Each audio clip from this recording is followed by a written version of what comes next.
जय श्री कृष्णा। राधे राधे दोस्तों, अनमोल वचन चैनल में आप सभी का हार्दिक स्वागत है। आज जानेंगे अक्षय तृतीया, बैसाख शुक्ल तृतीया 19 अप्रैल 2026 रविवार को मनाई जाएगी। ये एक अबूझ मुहूर्त है। इस दिन विवाह, गृह प्रवेश और सोने आदि खरीदारी के लिए शुभ समय देखने की कोई आवश्यकता नहीं है। और एक बार जब हमारे पुण्य कर्म का अच्छा फल मिल जाता है तो उसके बाद वे समाप्त हो जाता है और फिर से हमें कोई दूसरा पुण्य कर्म करना पड़ता है। लेकिन अक्षय तृतीया ऐसा दिन है जब आप जितना अधिक मात्रा में आध्यात्मिक कार्य, पुण्य कार्य या जप तप यज्ञ आदि करते हैं, उसका जो फल मिलता है वह चिरंकाल तक आपके साथ रहता है, क्योंकि उसका कभी नाश नहीं होता। आइए आज हम एक इसी अक्षय तृतीया के उपलक्ष्य में उससे जुड़ी पुरानी कथा का श्रवण करते हैं। इस कथा के विषय में कहा गया है कि जो व्यक्ति इस कथा को अक्षय तृतीया वाले दिन पूर्ण रूप से सुनता है, यानी शुरू से लेकर अंत तक सुनता है, उसे अक्षय पुण्य फल की प्राप्ति होती है। अक्षय तृतीया के दिन पढ़ी और सुनी जाने वाली भगवान श्री कृष्ण और सुदामा की ये धार्मिक कथा, क्योंकि अक्षय तृतीया वाले दिन ही सुदामा अपने बचपन के सखा भगवान श्री कृष्ण से आर्थिक सहायता मांगने गए थे। इस कहानी को सुनने मात्र से अक्षय फल की प्राप्ति होती है। एक ब्राह्मणी थी जो बहुत गरीब निर्धन थी, भिक्षा मांग कर जीवन यापन करती थी। एक समय ऐसा आया कि 5 दिन तक उसे भिक्षा नहीं मिली। वह प्रतिदिन पानी पीकर भगवान का नाम लेकर सो जाती थी। छठे दिन उसे भिक्षा में 2 मुट्ठी चना मिला। कुटिया पर पहुँचते पहुँचते रात हो गई। ब्राह्मणी ने सोचा, अब ये चने रात में नहीं खाऊंगी, प्रातःकाल वासुदेव को भोग लगाकर तब खाऊंगी। ये सोचकर ब्राह्मणी ने चनों को कपड़े में बांधकर रख दिया और वासुदेव का नाम जपते जपते सो गई। ब्राह्मणी के सोने के बाद कुछ चोर चोरी करने के लिए उसकी कुटिया में आ गए। इधर उधर बहुत ढूंढा। चोरों को वह चनों की बंधी पोटली मिल गई। चोरों ने समझा इसमें सोने के मोती हैं। इतने में ब्राह्मणी जाग गई और शोर मचाने लगी। गांव के सारे लोग चोरों को पकड़ने के लिए दौड़े और चोर वह पोटली लेकर भागे। पकड़े जाने के डर से सारे चोर मुनि संदीपनी मुनि के आश्रम में छिप गए। उसी समय संदीपनी मुनि के आश्रम में श्री कृष्ण और सुदामा शिक्षा ग्रहण कर रही थी। गुरु माता को लगा कि कोई आश्रम के अंदर आया है। गुरु माता देखने के लिए आगे बढ़ी तो चोर डर गए और आश्रम से भागे। भागते समय चोरों से वह पोटली वहीं छूट गई। इधर भूख से व्याकुल ब्राह्मणी जब जाना कि उसके चने की पोटली चोर उठा ले गए। इधर भूख से व्याकुल ब्राह्मणी ने जब ये सोचा कि उसकी चने की पोटली चोर उठा ले गए तो ब्राह्मणी ने श्राप दे दिया कि मुझ दीनहीन असहाय के जो भी चने खाएगा वह गरीब हो जाएगा। उधर प्रातःकाल गुरु माता आश्रम में झाड़ू लगाने लगी तो झाड़ू लगाते समय गुरु माता को वे चने की पोटली मिल गई। गुरु माता ने खोल कर देखी तो उसमें चने थे। कान्हा और सुदामा जंगल में लकड़ी लाने जा रहे थे। गुरु माता ने वे चने की पोटली सुदामा जी को दे दी और कहा, बेटा जब वन में भूख लगे तो दोनों लोग ये चने खा लेना, दोनों भाई ये चने खा लेना। सुदामा जी जन्मजात ब्राह्मण ज्ञानी थे। उन्हें ज्ञात हो गया कि ये शापित चने हैं, इन्हें कान्हा को किसी सूरत में नहीं खाने देना है। सुदामा ने सोचा कि चने अगर त्रिभुवनपति श्री कृष्ण को खिला दिए तो सारी सृष्टि गरीब हो जाएगी और ये चने स्वयं खा जाऊंगा, लेकिन कृष्ण को नहीं खाने दूंगा। और सुदामा जी ने सारे चने खुद खा लिए। चने खाकर दरिद्रता का श्राप सुदामा ने स्वयं ले लिया, लेकिन अपने मित्र श्री कृष्ण को एक भी दाना चना नहीं दिया। श्राप की वजह से फिर कालांतर में सुदामा गरीब ब्राह्मण रहे। अपने बच्चे का पेट भर सके उतने भी सुदामा के पास पैसे नहीं थे। अपने बच्चों का पेट भर सके इतना भी पैसा नहीं था सुदामा के पास। सुदामा की पत्नी ने कहा, हम भले ही भूखे रहें, लेकिन बच्चों का पेट तो भरना चाहिए। इतना बोलते बोलते उनकी आंखों में आंसू आ गए। सुदामा को बहुत दुख हुआ। उन्होंने कहा, क्या कर सकते हैं, किसी के पास मांगने थोड़ा ही जा सकते हैं, किसी के पास मांगना नहीं चाहिए। पत्नी ने सुदामा से कहा, आप कई बार कृष्ण की बात करते हो, आपकी उनके साथ बहुत मित्रता है, ऐसा कहते हो। वे तो द्वारका के राजा हैं, वहाँ क्यों नहीं जाते? जाइए ना, वहाँ कुछ भी मांगना नहीं पड़ेगा। सुदामा को पत्नी की बात सही लगी और सुदामा ने द्वारिका जाने का निश्चय किया। पत्नी से कहा, ठीक है, मैं कृष्ण के पास जाऊंगा, लेकिन उनके बच्चों के लिए क्या लेकर जाऊं? सुदामा की पत्नी पड़ोस में भुने चावल यानी पोहे ले आई। उसे फटे हुए कपड़े में बांधकर उनकी पोटली बनाई। सुदामा उस पोटली को लेकर द्वारिका जाने के लिए निकल पड़े। द्वारिका जाकर देखकर सुदामा जो दंग रह गए, क्योंकि पूरी नगरी सोने की थी। वहाँ के लोग बहुत सुखी थे। सुदामा पूछते पूछते कृष्ण के महल तक पहुँचे।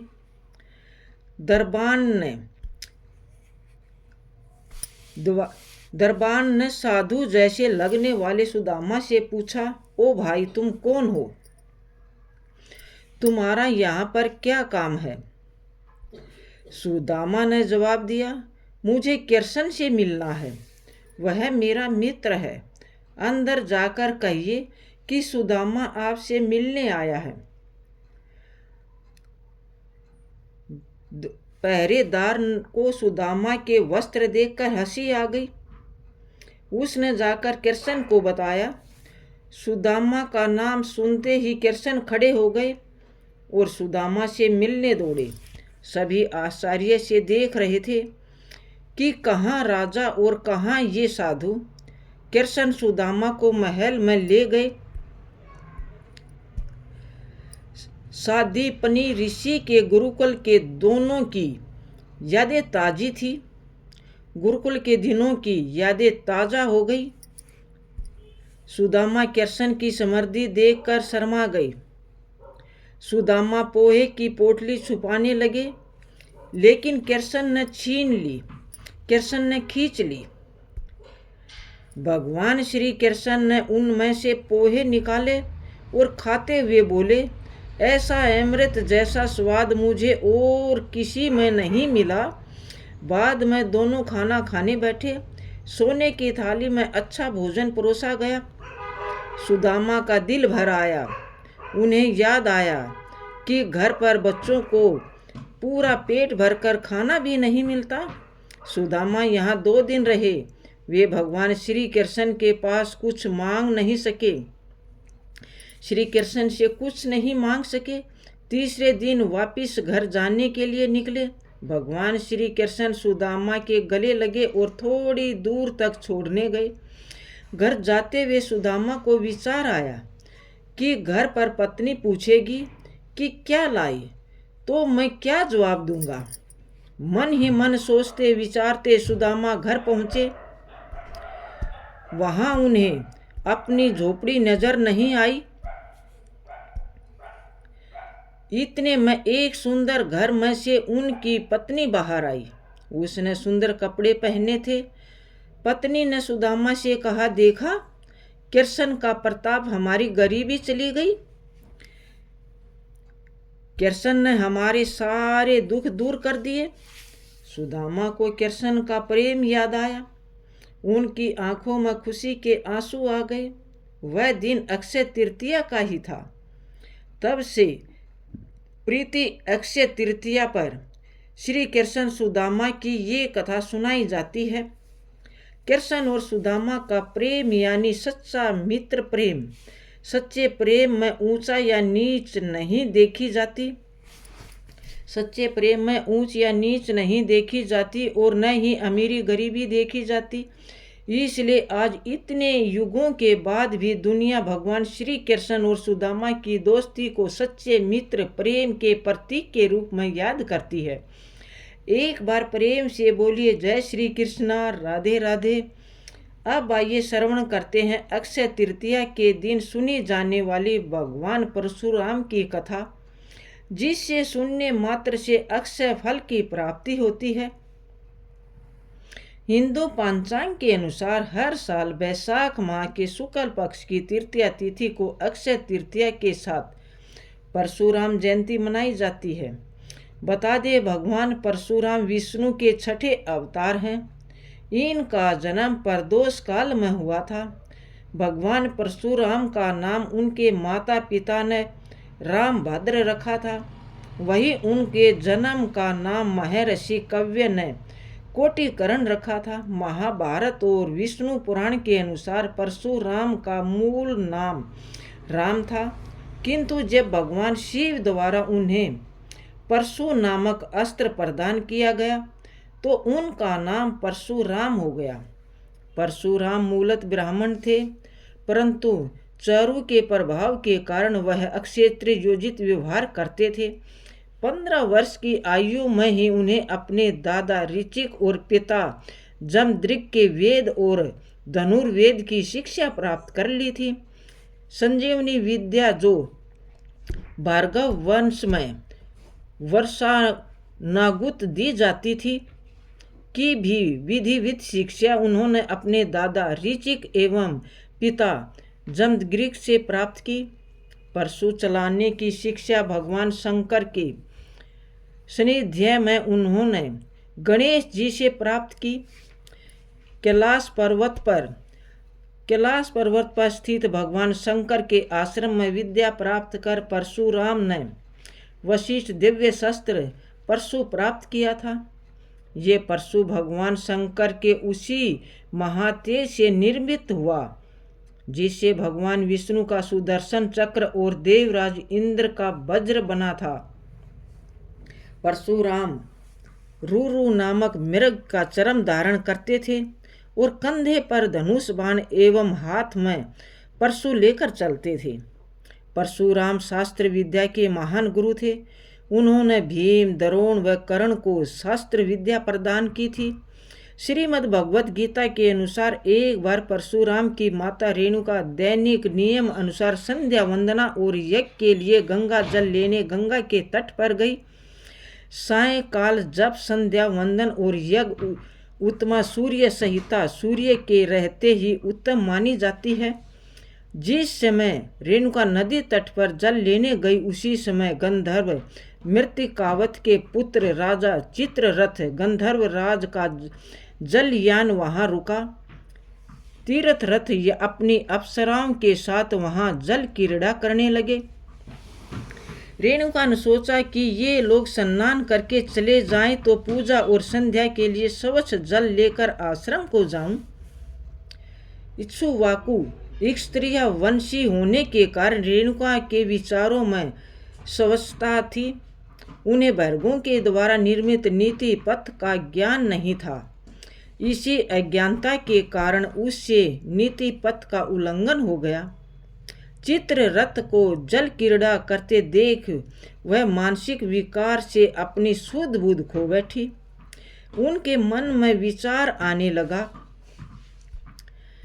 कि वह भी राजकुमारी थी और अगर उसका विवाह भी किसी राजकुमार से हुआ होता तो वह भी इसी प्रकार जल क्रीड़ा और अन्य प्रकार से राजकुमारियों की तरह मनोरंजन कर सकती थी।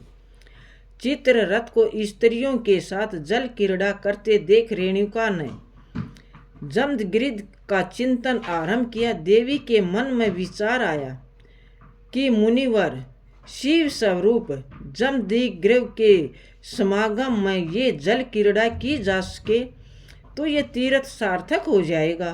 जिस समय रेणुका को जल क्रीड़ा करते हुए चित्ररथ और उनकी अप्सराएं दिखाई पड़ी, उसी समय उनके मन में आश्रम जीवन के साथ ही राजकन्याओं से उपयुक्त जल क्रीड़ा की इच्छा जागृत हुई। मानसिक विकार आ जाने की वजह से रेणुका का चित्त स्थिर नहीं हो पा रहा था, जिसकी वजह से उनके द्वारा रेत से कच्चा घड़ा नहीं बन पा रहा था। बार बार प्रयत्न करने पर भी वह बिखर जाता और इसी प्रयास में सारा समय बीत गया। सुध आने पर, स्मरण होने पर वह अपने गीले वस्त्र समेटकर जल्दी से जमदग्नि के आश्रम की ओर आ गई। रेणुका को आश्रम आने में काफी देर हो गई थी। इतने में सूर्य अस्त होकर चंद्र उदय हो चुका था। अग्निहोत्री के पूर्व पहुंचने का नित्य क्रम इस दिन टल चुका था। देवगण और अतिथि गणों की पूजा का समय निकल चुका था। मानसिक विकार से युक्त होने के कारण रेणुका का ब्रह्मा तेज समाप्त हो गया था। वह खाली हाथ वापिस आई थी। उसे इस रूप में देखकर महर्षि जमदग्नि ने अपने योग विद्या से सब जान लिया। ये सब जानने के बाद उनके क्रोध की सीमा न रही।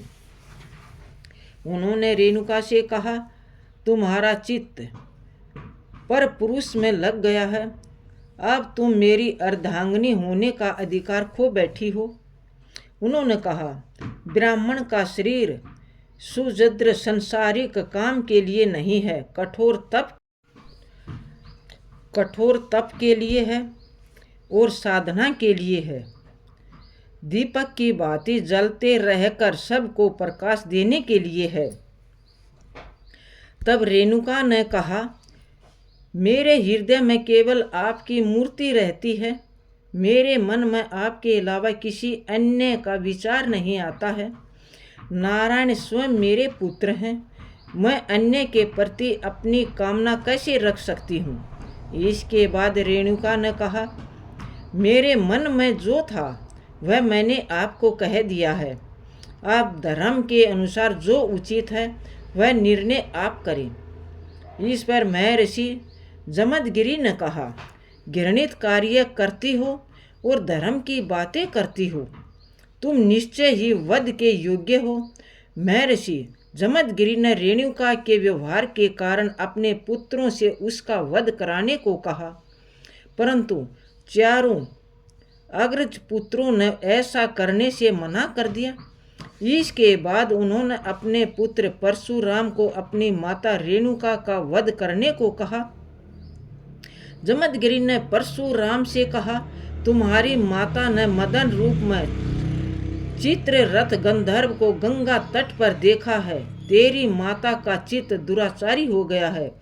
तुम्हारी माता ने भार्गव द्वारा निर्मित और अनुकरणीय नीति पथ का उल्लंघन किया है। मेरी आज्ञा से तुम अपनी माँ का वध करो। यदि तुम मेरे पुत्र हो तो अपनी माँ का मस्तक काट डालो। तुम्हारे चारों अग्रज भाइयों ने मेरी अवज्ञा की है, इसी कारण इन भाइयों के सिर भी काट डालो। पिता की आज्ञा होते ही एक ही क्षण का विलंब न करते हुए परशुराम ने अपनी माता और चारों अग्रज भाइयों का सिर काटकर धड़ से अलग कर दिया। ऐसा करते ही महर्षि जमदग्नि ने प्रसन्न होकर कहा, पुत्र तुम धर्मज्ञ और आज्ञाकारी हो। तुम कठिन परीक्षा में उत्तीर्ण हो गए हो, पास हो गए हो। मैं तुमसे बहुत प्रसन्न हूँ। तुम एक इच्छित वर मांगो। इस पर परशुराम ने कहा, मेरी माता जीवित हो जाए और उनके मानस पाप का नाश हो जाए। मेरे चारों भाई जीवित और स्वस्थ हो जाएं। और उन्होंने मेरे द्वारा मारे जाने की याद ना रहे।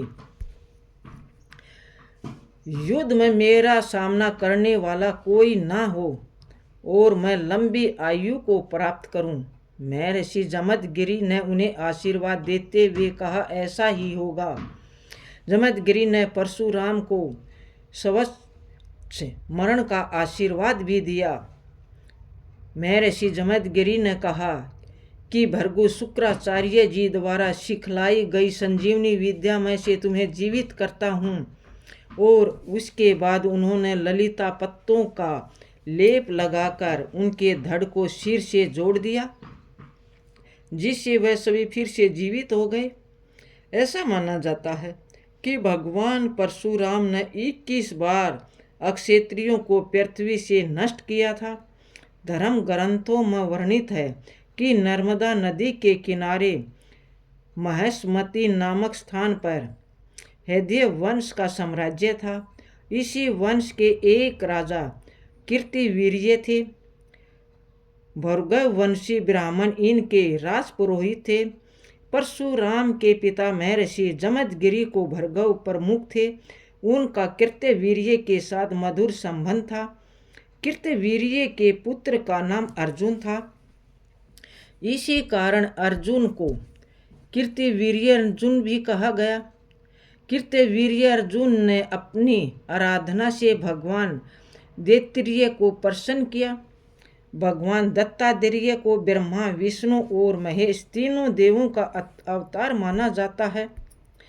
भगवान दत्तात्रेय ने प्रसन्न होकर कीर्तिवीर्य अर्जुन को एक सशस्त्र भुजाओं तथा युद्ध में किसी से पराजित न होने का वरदान दिया। इस कारण कीर्तिवीर्य अर्जुन को सशस्त्र अर्जुन भी कहा जाता है। एक बार सशस्त्र अर्जुन अपनी पूरी सेना के साथ जंगल से गुजर रहा था, तो विश्राम करने के लिए महर्षि जमदगिरि के आश्रम पहुंचा। महर्षि जमदगिरि के पास देवराज इंद्र द्वारा प्राप्त कपिला कामधेनु गाय थी। ये कोई साधारण गाय नहीं, वर्ण देवीय गुणों से युक्त एक विशिष्ट गाय थी। इस गाय की सहायता से महर्षि जमदगिरि ने राजा और उनकी पूरी सेना के लिए भोजन का प्रबंध किया। सशस्त्र अर्जुन गाय की विशेषताओं को देखकर उससे प्रभावित हुआ और उस गाय को प्राप्त करने का लोभ उनके मन में घर कर गया। सशस्त्र अर्जुन ने उस गाय को जमदगिरि आश्रम से मांगा। जमदगिरि ऋषि से मांगा, परंतु उन्हें इसे देने से इनकार कर दिया। क्रोध में आकर सशस्त्र अर्जुन ने पूरे आश्रम को तहस नहस कर दिया और बलपूर्वक कपिला कामधेनु को ले जाने का प्रयास करने लगा, लेकिन गाय उसे छूटकर स्वर्गलोक में इंद्र के पास चली गई, जिससे सशस्त्र अर्जुन को वहां गाय हासिल ना हो सके। लेकिन महर्षि जमदगिरि को दोहरा नुकसान झेलना पड़ा। एक तरफ उनका आश्रम तहस नहस हो गया तथा दूसरी ओर उनकी वशिष्ठ कपिला कामधेनु गाय भी उनके पास से चली गई। कुछ समय पश्चात परशुराम के आश्रम आने पर उनकी माता रेणुका ने उन्हें सारी कथा कह सुनाई। परशुराम ने आश्रम की स्थिति और अपने माता पिता के अपमान को देखकर शस्त्र अर्जुन को सेना सहित नष्ट करने का संकल्प लिया। परशुराम ने आवेश में आकर शस्त्र अर्जुन की राजधानी महिष्मती नगरी पर आक्रमण कर दिया और उसे अपने अधिकार में ले लिया। परशुराम ने फरसे के प्रहार से सशस्त्र अर्जुन की समस्त भुजाएं काट डाली एवं सिर धड़ से अलग कर दिया। शस्त्र अर्जुन के वध के बाद जब परशुराम अपने पिता के आश्रम पहुँचे तो उनके पिता ने परशुराम से कहा कि ब्राह्मण का सर्वोत्तम धर्म अक्षमा है और उन्हें आदेश दिया कि वह इस वध का प्रायश्चित करने के लिए तीर्थ यात्रा पर जाएं। तभी उनके ऊपर से राजा की हत्या का पाप खत्म होगा।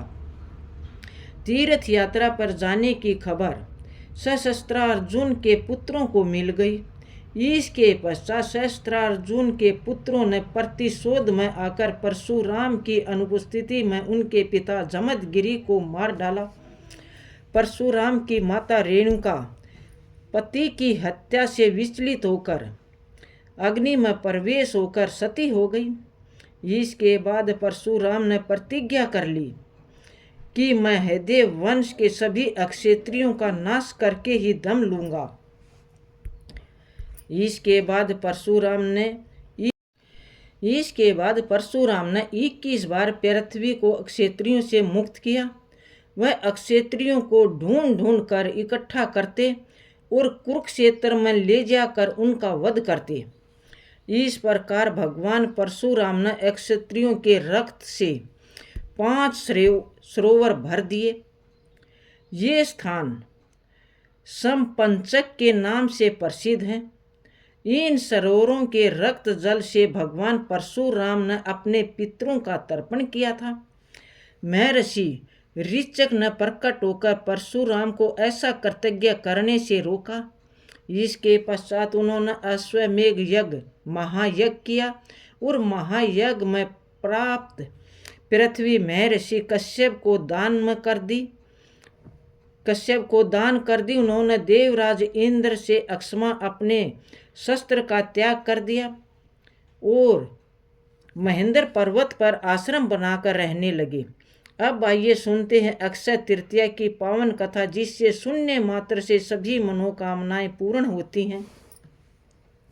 प्राचीन समय की बात है, जब ये पृथ्वी अनेक महान राजाओं और तेजस्वी ऋषि मुनियों से सुशोभित थी। चारों ओर धर्म और सुख का वास था, लेकिन फिर भी कर्म का चक्र सबके लिए एक समान कहा होता है। तो बस ऐसे समय में एक ब्राह्मण परिवार रहता था जो कि अत्यंत निर्धन था। उस परिवार में मात्र ब्राह्मण और उसकी पत्नी थी।